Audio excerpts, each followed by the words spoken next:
We'll start with a smaller set of people today. Maybe people are either stuck in traffic, which does not seem to be the case, or they've taken a day off because of the rains. Whenever people talk about Buffett's or how he became among the most wealthy people in the world, people talk about value investing. People talk about how he buys and holds for the long term, good quality companies and all of that. But if you read the books written about him, apart from the value investing and the long term investments that he's made, he's also been active in two areas which have contributed significantly to his returns, especially in his early part of the career. He doesn't do much of this nowadays, but when he started off on a smaller scale, he was quite active in this space.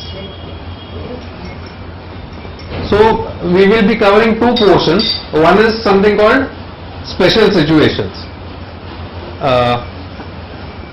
We'll be discussing what it means, what special situations mean, and second is something called a PIPE, or private investment in public enterprises.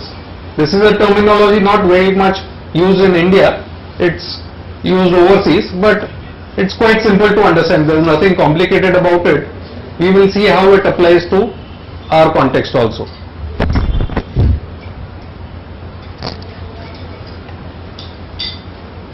So special situations is also sometimes called merger arbitrage or workout.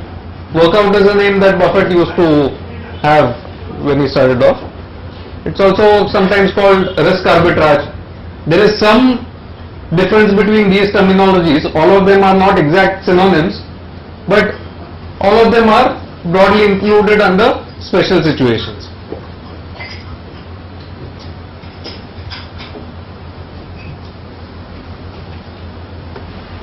So how does one distinguish a special situation from the other kind of investing? One is, you should forget all that I have been talking about so far. Things like the business should not be capital intensive, or high return on equity, or good management. All of that has maybe a secondary consideration. That is not the primary consideration here. The factors governing special situations are somewhat different as compared to the run-of-the-mill investing. These usually are short to medium term in nature. So these opportunities come with a investment horizon of 3 months, 6 months, that kind of a thing. It usually does not go beyond a year. So these are at the shorter end. Also, like any other investing, there is an element of uncertainty. It's not like buying a bond. Although people use the term arbitrage, it's not 100% risk-free arbitrage as it is understood in many cases. And the returns can be quite attractive. So you can get up to 40% annualized kind of returns, or sometimes even more. So for very short periods of investing, you can potentially make good returns. So this is also sometimes used by people who don't have a long-term horizon. If they want money in within a year or something, they tend to do these kind of things. If one manages the parameters properly, one can have a smaller downside as compared to the typical investing. You have a lot of comfort level in some cases, so it's a lower risk kind of alternative. And the beauty is, it works in all kinds of markets. It works in flat markets, it works in rising markets, falling markets. I don't specialize in this activity, so I do this apart from my normal activities, which is long-term investing, value investing. There are some people who do this on a full-time basis, who do this as a specialization, and they go all across in obscure companies, in small companies, unknown companies, dangerous promoters, all kinds of things, and some of them have done reasonably okay. I will be talking about some examples from my past. I just pulled out some transactions. There are some successes, some break-evens, and some losses also. So we'll discuss all of those and how one can avoid the pitfalls. So typically a special situation arises when there is a underlying development in the company. You have a company which is acquired by some other company, then as per SEBI regulations, they have to make an open offer to the public at the same price at which they have given to the management. Management is allowed a certain non-compete fee, but we'll leave that aside for the time being. So essentially you know the price at which the open offer will come. That is one situation when this could arise. The second situation is where the promoter is either a multinational corporation or some Indian promoter family who does not want the hassle of a public listing. So then they will go and announce that we want to delist the company and we will do something called a reverse book building. So you have these kind of things happening. You could have situations where the company is buying back shares through a tender route rather than through the open market route. Also sometimes you have two companies merging. Let us say company A is merging with company B. Merger ratio is announced, but there is a price discrepancy. So you could have these kind of things also happening. You could have hostile takeovers. So although we haven't seen too many of these in the Indian context, two names which come to my mind, one was Mahindra Jesco, which happened many years back. That time it was called Jesco Corporation, and you had a competing open offer kind of situation for VST Industries, again quite a few years back. So what happens is, when you have these competing offers coming in, if you buy shares at a particular price, you are sure of exiting at the first price announced, which is the first bidder's price, and then if someone comes in and jacks it up, then that is your upside. So here again you can protect your portfolio and make sure that your price does not go down, and you also retain the upside.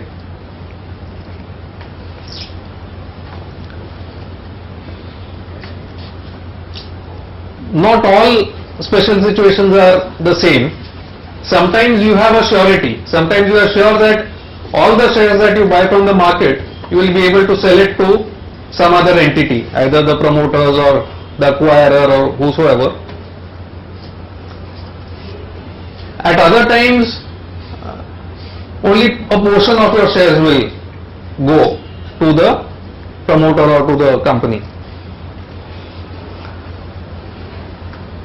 The safest ones are where 100% of your shares are expected to be taken up. The lower the portion of acceptance, the more the risk to the shareholders. If 100% of your shares are not going in the buyback or delisting or whatever, then you need to get into fundamental analysis. Then you need to have a view on the underlying stock. Let's say you buy 100 shares, you are able to sell only 60 shares back to the promoters. Then you have to figure out what will happen to those remaining 40 shares. Are you positive on that company? Do you like the prospects of that company to hold 40 shares? Or do you expect a certain price in the market for those 40 shares to be able to exit, those factors come into consideration.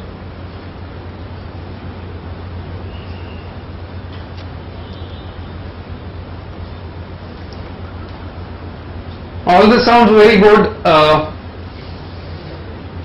There is very little risk of downside. It works in all markets, flat, downward markets also, but there are pitfalls. It's not that these things come up every day. These things have their own cycle and you have to keep watching out for these opportunities. Also, they do not come back to back. So there may be situations that 2 or 3 offers are running simultaneously and you don't have enough money to participate in all of them. Sometimes there may be a situation where you have funds but there is no offer going on in the market. So annualized returns may sound wonderful, but remaining period of time you have to deploy your funds maybe in money market mutual funds or something like that, bank fixed deposit.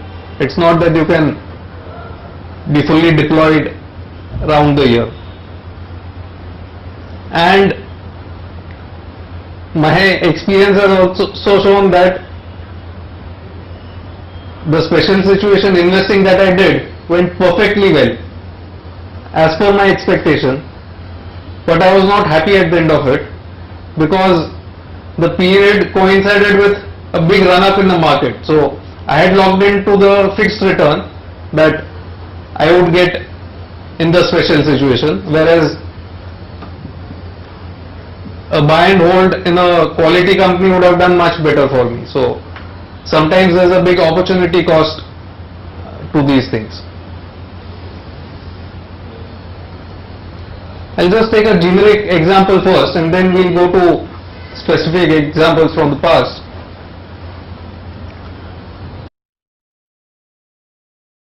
A with a share price of 100. Promoters have a large holding in the company and they want to increase their stake further. So let's say they announce an open offer at 110 and offer is expected to close in 2 months.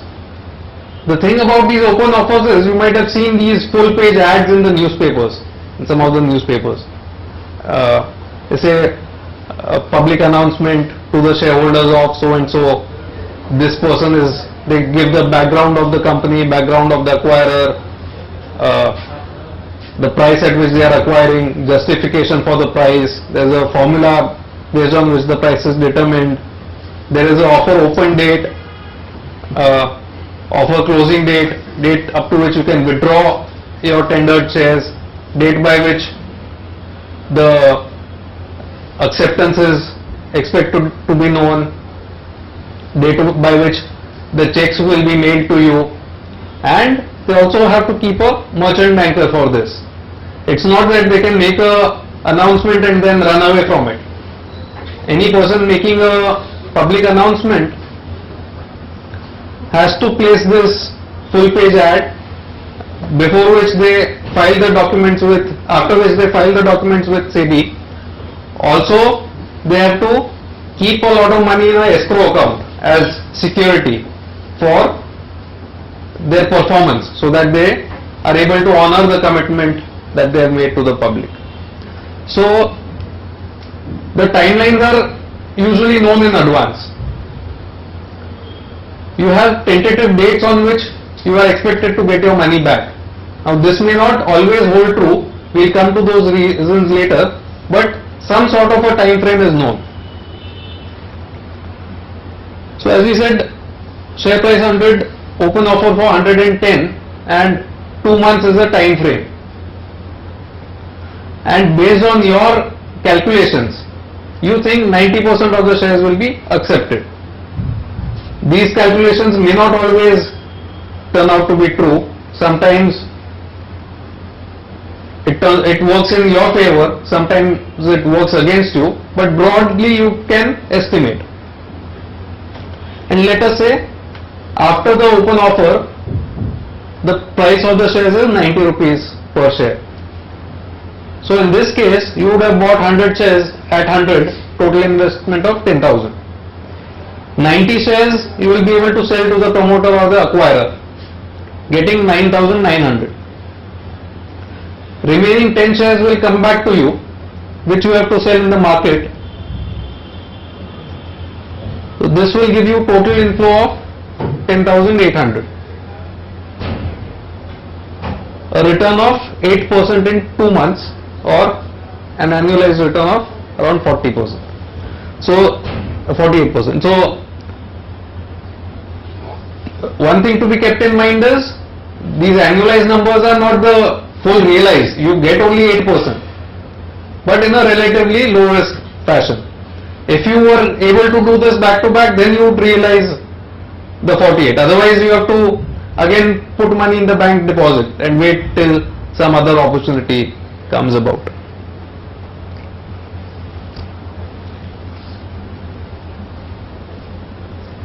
So we'll go through some actual examples.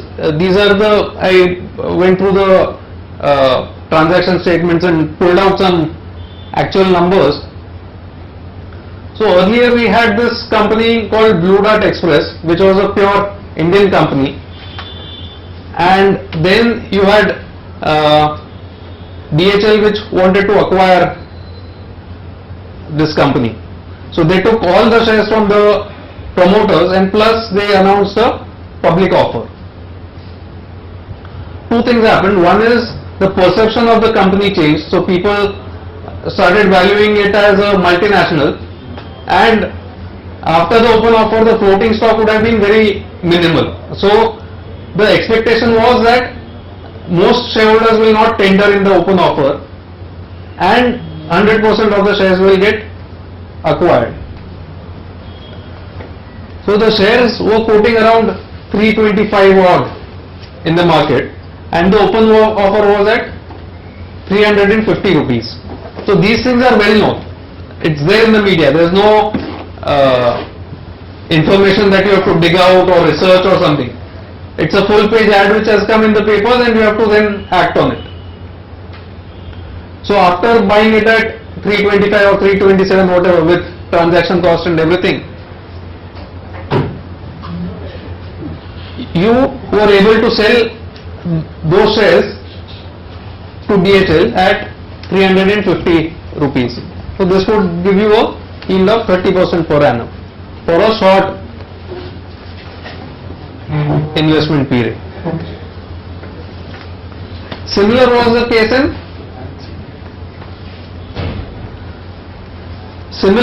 case in CRISIL. CRISIL again, origin was as a Indian company promoted by Indian financial institutions. S&P had some stake in the company. In this year, in 2005, S&P wanted to make it a subsidiary. So S&P came out with a open offer saying we want to acquire these shares. Now this was a conditional open offer. Conditional open offer being we will take shares only if we get a minimum of 51% stake. If we don't get that, we will return all the shares to you. So it was not an unconditional offer. Share price, and it was, the time span was very short. We kept watching it, and till mid-April we were observing it. We did not enter it early enough. So in mid-April, people started announcing their positions, what they were going to do. So financial institution A would say we are not participating in the offer. Financial institution B would say we are going to put maybe half of our quantity in the open offer. Over here, Rakesh Jhunjhunwala also had a big stake.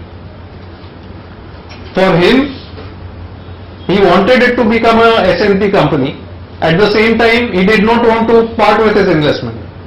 Now, you cannot have both. So what he had decided is closer to the closing date, he will give adequate number of shares so that they get 51%, but at the same time he gets to keep most of his shareholding.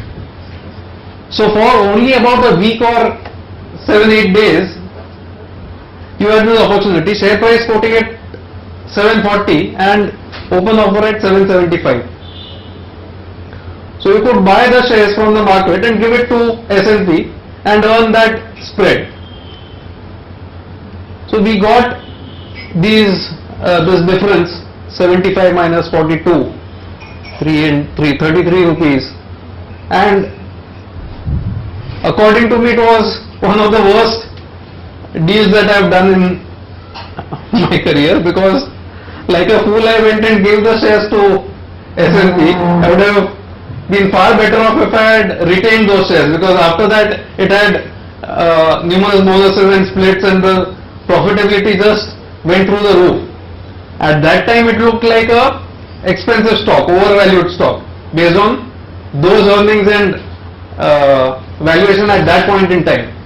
But what happened was, once it became a S&P subsidiary, a lot of outsourcing work came their way, and the turnover and profitability just increased from there on.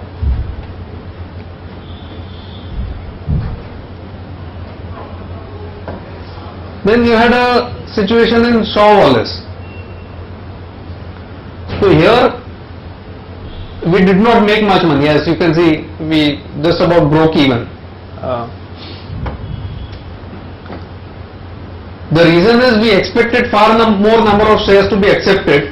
Instead of that, everyone tendered their shares and acceptance ratio came quite low. And second is, after the offer, the price came down significantly. So this is the pitfall. Summary effect is it?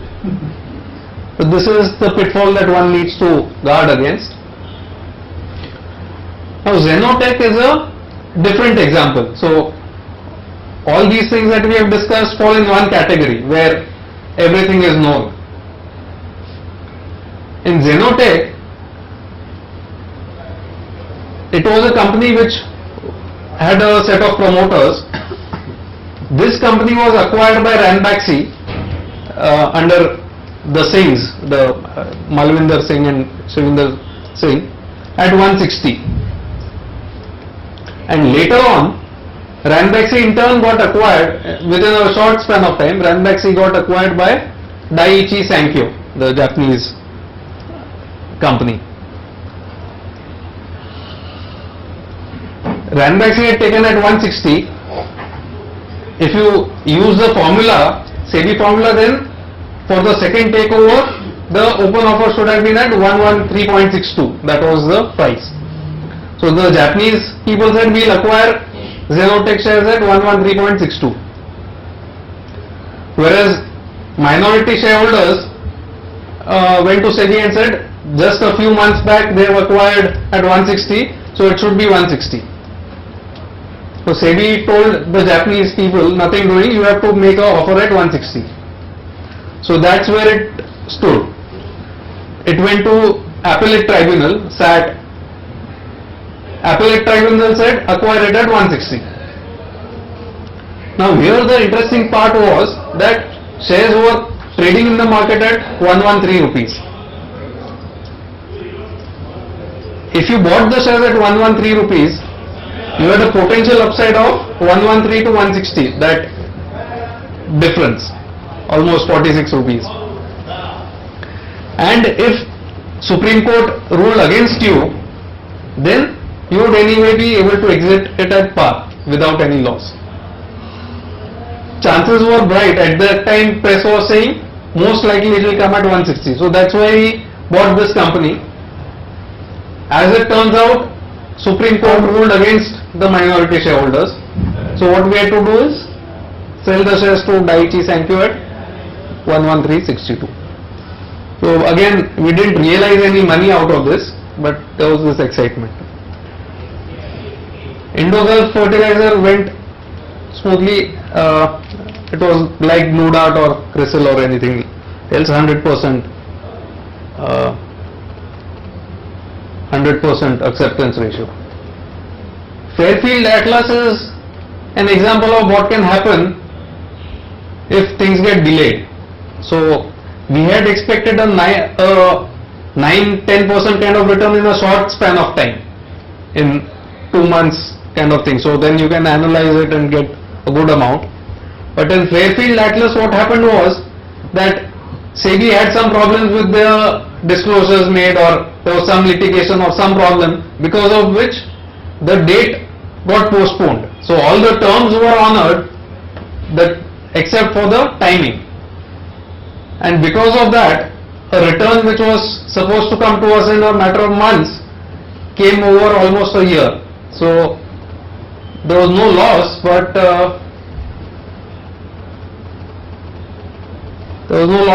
return was also not dramatic.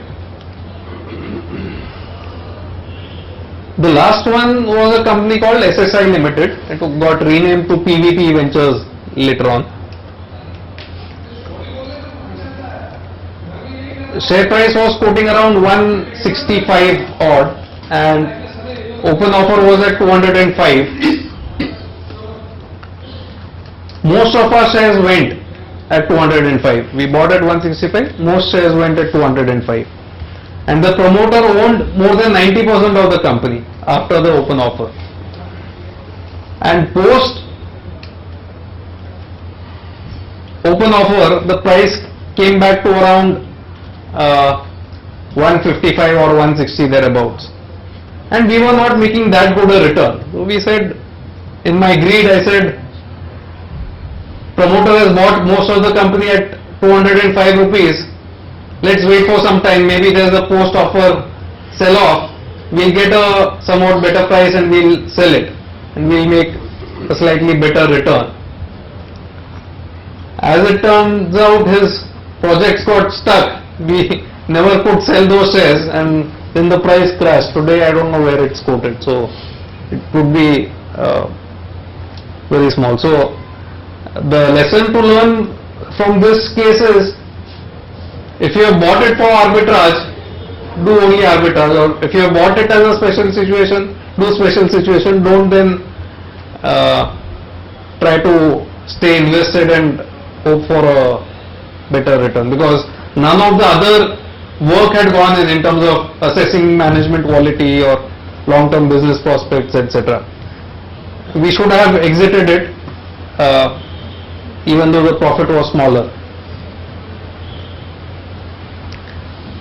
Then this is an example which is not strictly a special situation, but this is something we have discussed in our forum. See, what happens is, if you like a stock fundamentally and there is an open offer in that same company, what you can do is you can opportunistically lower your average cost or make some profit on the side while continuing to hold on to your investment. So here, after the Abbott deal, we started buying around 480 and 500, somewhere thereabouts. Expectation was of a big dividend coming from the company. Company instead announced a buyback, and dividend was not that dramatic. So there was a big sell-off in the share. Once you know the buyback price and the date and everything, it made sense to increase your shareholding with a view to offloading a portion of it back to the company.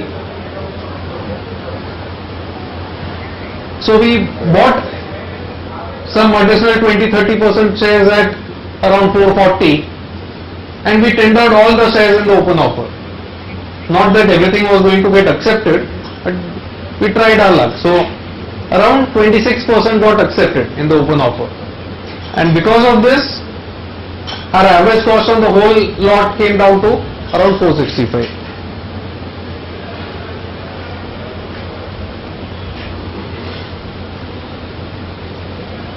Now, why do these delays happen in these delisting and open offer things, etc.? Many a times it has got to do with SEBI approvals. Sometimes people file court cases saying the price is too low, or we have not been offered shares, etc. Or sometimes you have competing offers which again result in a delay. Competing offers again are most welcome. If it's going to increase the price, we don't mind delays.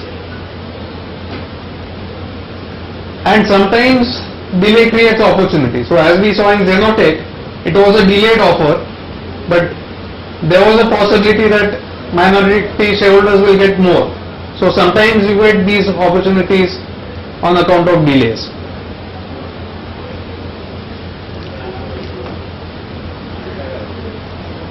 Another reason to monitor these open offers is you get some idea of the thinking of the promoters. How much value are the promoters placing on this company? As minority shareholders, we have limited information about a company. We will never know a company as well as what the promoters of the company know about it. If the promoter is placing an X value on the share, chances are that that is pretty close to accurate. If an open offer or a delisting has failed at a X price and you get the share at far lower than that price, subject to your other research, it is a very strong indication of buy call on that share. So I'll just give you one dramatic example. It came through in a very turbulent period and it gave us the scares, but anyway, everything turned out well at the end. So in December 2006, Oracle wanted to delist a company called iFlex. It was called iFlex at that point in time. They said we will pay up to 2,100 per share, give us all the shares. They were able to acquire only 80% of the shares. Remaining shareholders said no, we don't want to give, we'll hold on. And in less than 2 years, in the financial crisis, the share price had fallen to 421 rupees. And this 421 really scared us because just I think 6 days back, we had bought the share at 925 rupees. So after we bought the share at 925, saying Oracle wants to buy this share at 2,100, valuation is looking good, it's a product company, blah blah. What's the harm in buying this at 925? And then 6 days later you saw your share becoming half. Of course we kept on buying even at lower levels, but then the price quickly rebounded once. And if the share price had remained low, chances are quite high that Oracle would have come out with another delisting offer. But this price was a very short-term aberration. I think within 15-20 days that thing got corrected and it was back above 1,000. And today the share price is around 2560. So shareholders can force a company not to delist. For delisting, the promoters have to get minimum of 90%. Only then they can delist. Otherwise, if people don't give the shares, they have to continue. Somebody can hold them up. Somebody can hold them up. Competitor or somebody, enemy of theirs. Enemy of theirs will not benefit by buying 20%. The maximum what they have to publish the annual report and mail the dividend checks. Otherwise, their business does not get affected. It's just a difference in valuation. So, if the parent company is offering 2,100 and public shareholders feel that it's worth much more, we'll say we would rather continue holding on to our shares. So Oracle didn't get delisted. It's not got delisted. As we stand today, possibly we could see some action coming in next 1 year, 2 years, 3 years. See, SEBI has been trying to get a minimum public shareholding in a lot of listed companies.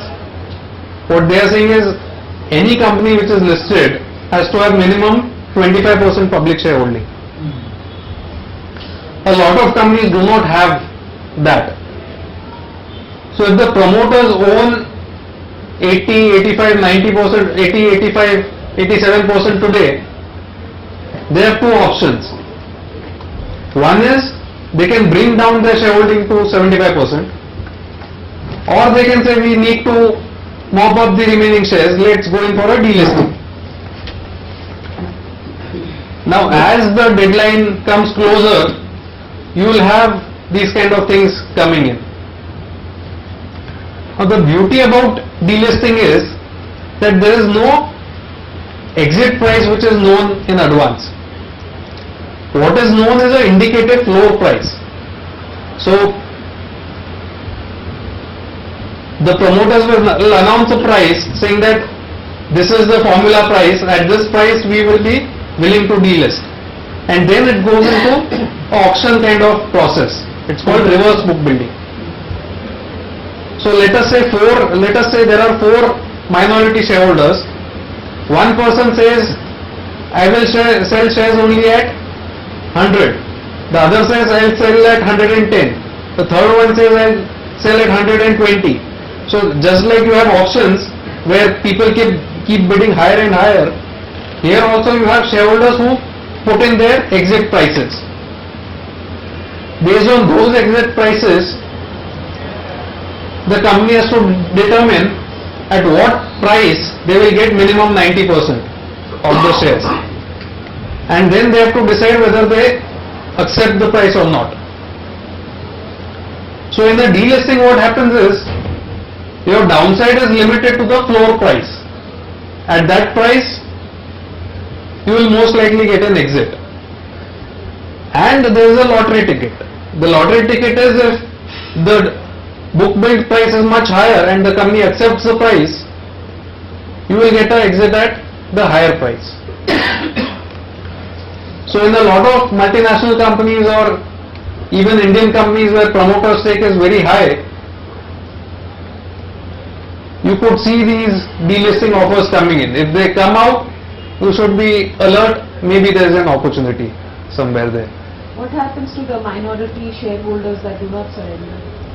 The minority shareholders that do not sell get a time of I think 6 months after the delisting. In that 6-month period you can sell the shares back to the company at the exit price, or you continue holding the shares but it won't be quoted in the papers.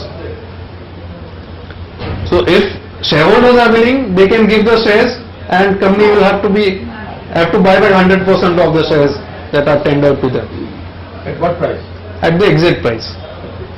Finally, they can delist 6 months later if they don't. If they get 90%, they will delist regardless. No, but if they don't get 90. If they don't get 90, it will continue Forever. till the time they make a next delisting offer. Till the time there is a successful delisting offer. They can keep making attempts. As soon as they are able to cross 90, they go into a deal. But they can't buy in the market. They cannot buy in the market. They have to make an offer. Yes. So for companies like say, the companies like Wipro who have to offload certain number of shares, or they have the option of buying back and then delisting, how would they go about this? What are the... All have to go the same route. No, but they have to probably offload the shares, so they can give it to private placement on to... They can do that, yes. They can do that. So, sir, not all companies will go for delisting. Some companies will increase public shareholding. And then they will probably place it privately. They don't have to... Rajeev, currently all my clients' money I am putting in this in a commodity exchange arbitrage, where I get a risk-free about 13.5 to 14%. Now, would you call that a special situation, or is it just a normal finance cost? That is a normal arbitrage. Like in equity earlier, you were getting 15-16% in cash to futures arbitrage. That is pure arbitrage. This is called a risk arbitrage. There is a small element of risk and returns are potentially that much higher. Even in the Castor there is a risk. Sorry? The Castor business also has a risk. Because stocks that you are holding for 60 days or whatever period, the Castor is a commodity may not exist even in your stocks. What is I'm not- factor? Castor seeds are, you buy it in the spot and then you sell it in the future. Cash to future. No, Cash to future. Not cash, cash. Cash. You buy cash and then you sell the future. That is in For a stocks. 60-day period, You are at risk if your commodity. I am talking about the equity markets, not the commodity. But this is equivalent to a buyback, right? You all have their nuances. A buyback is different, an open offer is different, a delisting is different. All three are different categories. A buyback can be through the market, can be through a tender offer. Through the market is like what Reliance is doing. Every day they buy through the exchange. Tender offer is what Piramal did. We will buy 20% of shares from all the shareholders. That is a tender offer. Buyback is where the delisting is where you have this reverse book building, where the objective is to take the promoter's holding beyond 90%. And the open offer is a fixed price offer with the opening date, closing date, with the acquirer's name known, and usually it is for 20% of the equity capital of a company. So all three are different: buyback, open offer and Even delisting. for delisting, it is a buyback, right? No, a buyback is where company takes its own shares and extinguishes those. A delisting is where the promoters acquire the shares. So in a buyback, if earlier the company had 100 shares, after the buyback they may have 95 shares if they have bought back 5% of their Smart equity. of doing it, isn't it? That is the smartest way of doing it. Each one has its own advantages and disadvantages. So one is not a substitute for the other. But like what Reliance is doing seems like the smartest way, because they're acquiring the shares at the price when they find it comfortable. See, the objectives are different. See, if the company has a lot of cash and the management is not able to deploy cash and management feels share price is undervalued, then they will go for a buyback. On the other side, if it's a growing company, the company does not have cash reserves, the promoters want to invest more in the company for growing the business, they will do a preferential allotment to themselves. That is another route. Here they are pumping in money into the company. The third is the company does not want additional money and it does not have surplus cash also, in which case promoters will come out with an open offer or with a delisting offer. So all are different things and for different purposes. But taxation is separate, right, for all these? Taxation, you should assume 30% tax in these things. Reason being that when you sell the shares, you are not selling it through the exchange, and there is no brokerage, no STT on that. Since there is no STT, you cannot claim benefit of that short-term capital gains 15%. You Or have long to. term?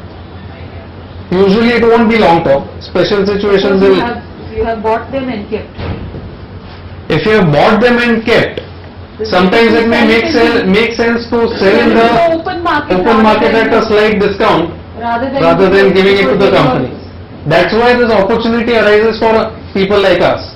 People who have been holding the shares for long, they will say we would rather sell in the market and take advantage of that tax, and other people get an opportunity to enter it, hold it for a few months and sell it back to the company or the promoters and pay 30%. So this is the first part of the presentation today. Part B is something which is available to larger investors or institutional investors. There could be various formats in this. I will just discuss two today. I will discuss Buffett's investments at the time of financial crisis, and I will be discussing things like FCCBs. You could have other instances of this. You could have private equity companies taking a stake and venture capital funds taking a stake and all of that, but I will be discussing these two.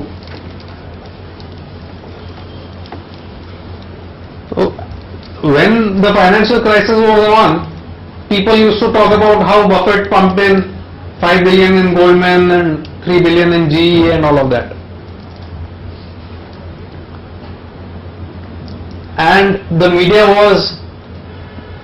had created a hype around this. Oh, he is so confident about the financial system of the US and it's a vote of confidence and all of that. Actually, he had not made equity investments. He had made a private placement was made to him of preferred shares. Now, in a market like US, interest rates usually are very low. They are in the region of 1%, 2%. AAA corporations will be borrowing money at 3 and 4%. In such a market, he had taken these preference shares at 10% yield. So these are bond-like instruments where the principal is to be repaid and interest is to be repaid. And as a price for purchasing these bonds, he had said that whenever you redeem those bonds, you have to pay 10% premium to me to redeem those bonds. And also you have to give me warrants on your equity shares. I can convert those warrants if I choose, and if the share price goes down, I'll throw away the warrants. So effectively he had taken all the upside of equity, he had taken a usurious interest rate, and plus he put in a redemption premium clause. So now look at the situation. 2 years, 3 years, whatever time period elapses, things come back to normal. So in 2 years, if he has held on to his investments, he has made 10% and 10% as interest. Now it's obviously a very high cost borrowing, so Goldman will be wanting to repay the money quickly. So they say, come on, we'll redeem the preference share. Here, take your 10% premium. So that 10% bond becomes 15% in effect.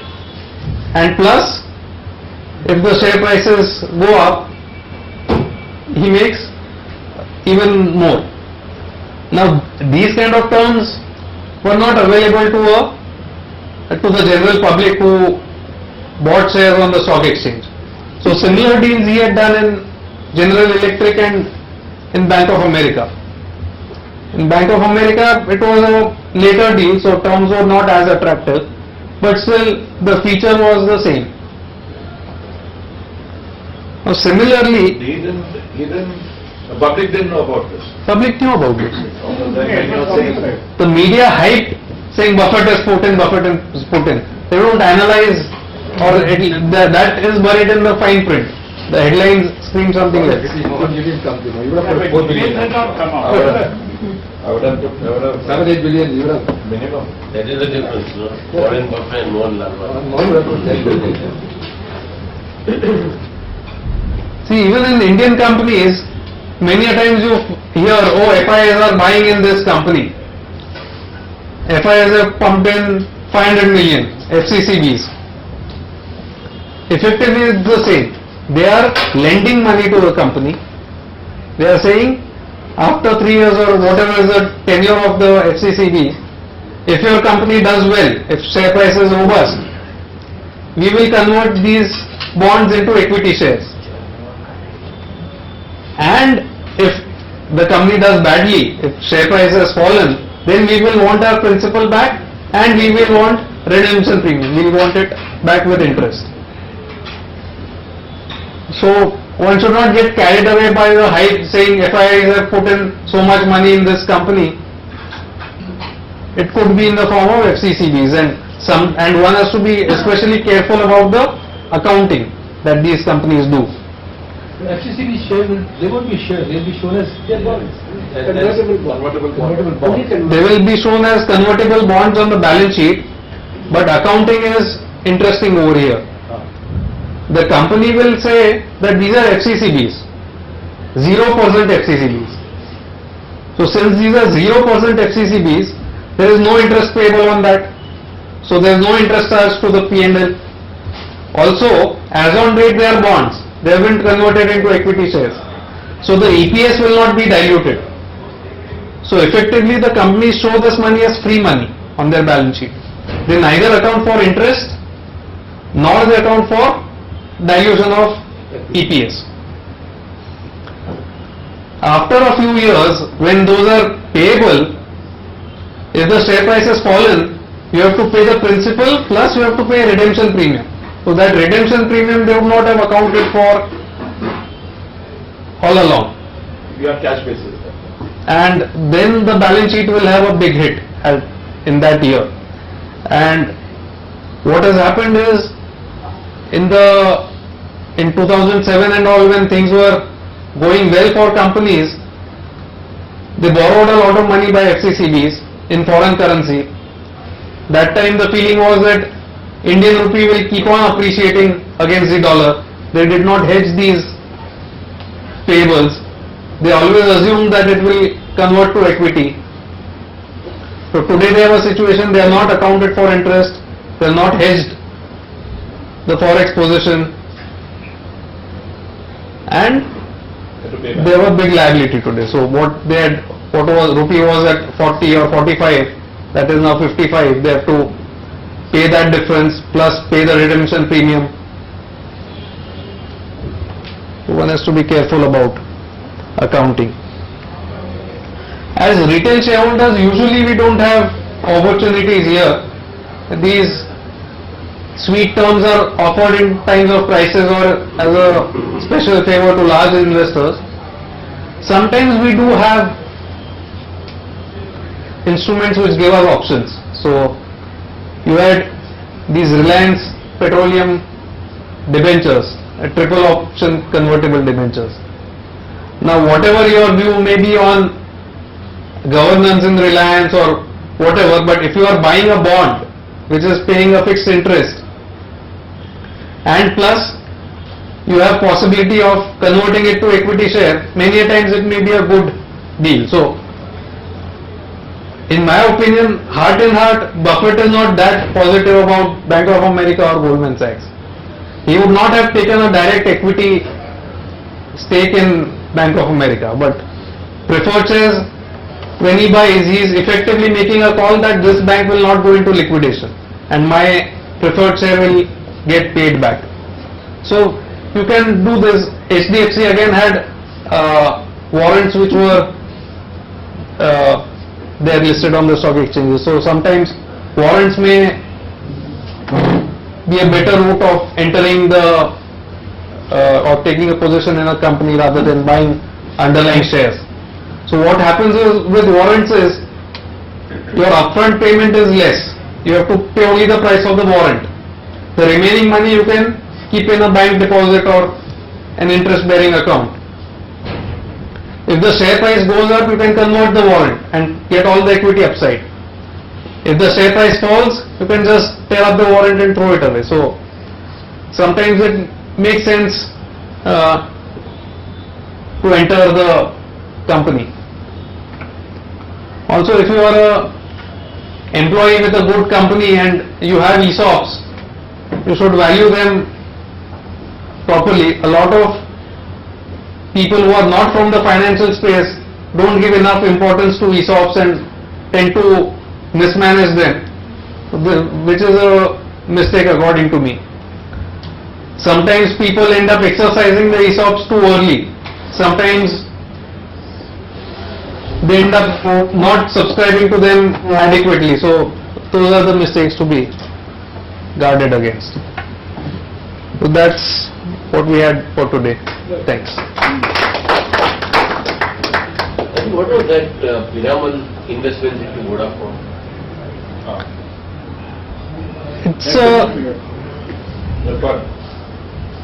It's a structured kind of deal where, see, obviously they can't disclose all the terms in the press, but today Vodafone is forced to have Indian partners because FDA does not permit 100% investment. FTA rules do not permit 100% investment in the telecom space.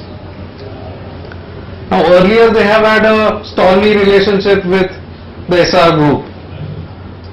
SR has exited that. Now they want passive holders who will just keep the shares, and as and when the situation is appropriate, they will take 100% stake in the Indian company, or if the market is good, they will probably list those shares and sell the shares to the general public. So Piramal's have parked money temporarily with maybe a 2-year kind of horizon. They will be exiting this for a decent return, and then they will be using the money for their core business activities. Instead of just letting it lie, Yes. waiting for documents. And which are the FCCBs we should be aware of, There are lots and lots of companies. So which are in trouble now? there are maybe 40-50 companies. I wouldn't have a top of mind recall of them, because usually we don't track such companies where there is a lot of leverage. But probably I'll share the names in the next presentation or something. Tata Motors and Tisco also have this FCB? I don't think so, not so much. Tata Motors Have that.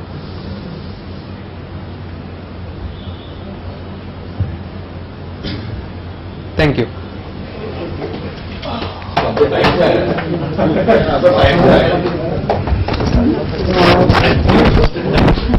Input your 5 million.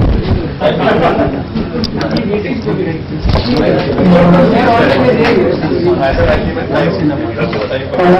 you.